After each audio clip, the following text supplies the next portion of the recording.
There is a kind of silence that doesn't feel peaceful. A kind of silence that feels like your chest is filling with water, slowly, quietly. The kind of drowning you can't scream about. It's the silence you get from someone you care about. The silence that comes without warning. The silence that feels like punishment, even when they say it isn't. The silence that makes you feel invisible, even though you were just close, just laughing, just connected. And then suddenly, nothing. People say, it's just space. But you know better.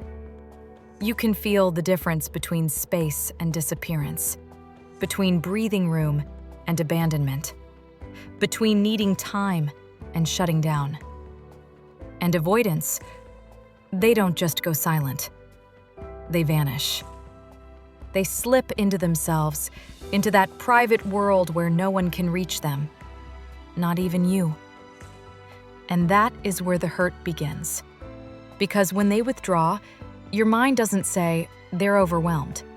It says, what did I do? Your heart doesn't think, they need to regulate. It thinks, I'm losing them. Your body doesn't register, this isn't about me. It registers danger, fear, the old familiar ache of someone important pulling away. The silent treatment from an avoidant hits differently because it touches wounds older than the relationship itself.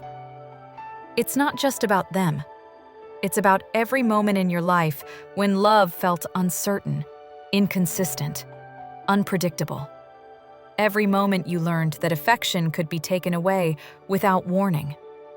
Every experience where being ignored meant being unimportant. Avoidants don't understand how loudly their silence speaks, how the lack of words becomes its own message, how staying quiet is heard by you as, I don't care, you don't matter, I can live without you. Even if that's not what they feel. Even if what's really happening is that they're scared, triggered, overwhelmed by how much they actually feel. Avoidants don't shut down because they lack emotion. They shut down because their emotion is too big, too strong, too confusing, too tied to old wounds they never healed. Their silence isn't emptiness. It's overload. It's fear dressed as distance. It's their nervous system going offline. But your nervous system doesn't know that. All your body knows is connection is gone, warmth is gone, safety is gone, and you spiral. You replay the last conversation. You reread old messages. You analyze your tone, your words, your laughter. You try to figure out the exact moment everything shifted. Because with avoidance, the shift is always silent, always subtle, always something you can feel but can't prove. And it hurts so much because just before the silence, they were warm, soft, present, close. Avoidants give you these rare moments of deep emotional intimacy, a softness they don't show anyone else, and you hold on to it. You believe it. You finally feel seen, chosen, safe. But then, without warning, they disappear into quietness. And the contrast is what breaks you. The whiplash between closeness and distance, between warmth and coldness, between presence and silence. It tears at the most vulnerable part of you. The silent treatment hurts because it feels personal, even when it isn't. It feels like rejection, even when it's fear. It feels like abandonment, even when it's overwhelm. It feels intentional, even when it's instinct. Avoidants were taught, long before you, that silence is safer than honesty, that withdrawing is safer than trying, that disappearing is safer than explaining, that shutting down is safer than being seen. When they go silent, they think they're protecting themselves. They don't realize they're breaking you. They don't see the panic they trigger. They don't hear the echoes of your childhood wounds. They don't understand that their silence feels like punishment to a heart that only wanted closeness. But here's what they won't tell you. Their silence hurts them too. They feel the distance. They feel the loss.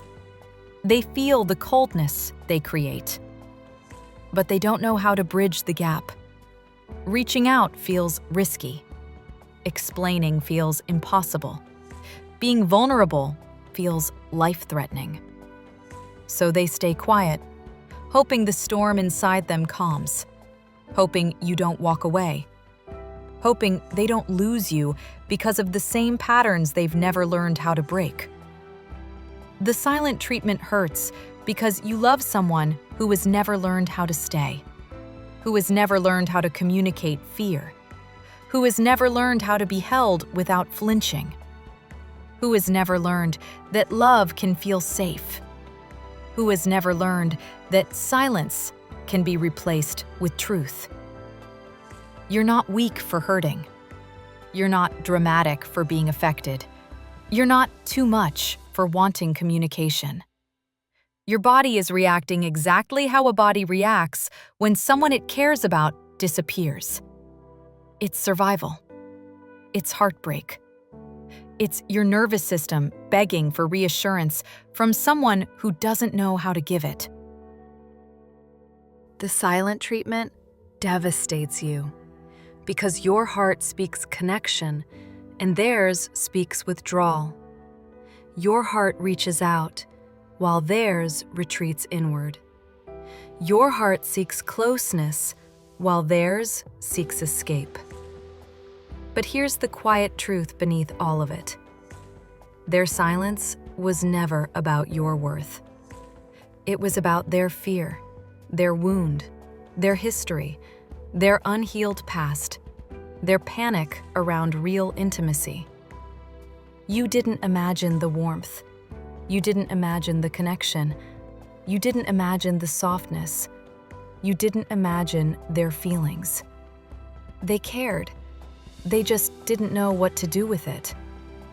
And maybe one day, they'll learn to use words instead of silence, to lean in instead of pulling away, to speak instead of disappearing, to stay instead of shutting down.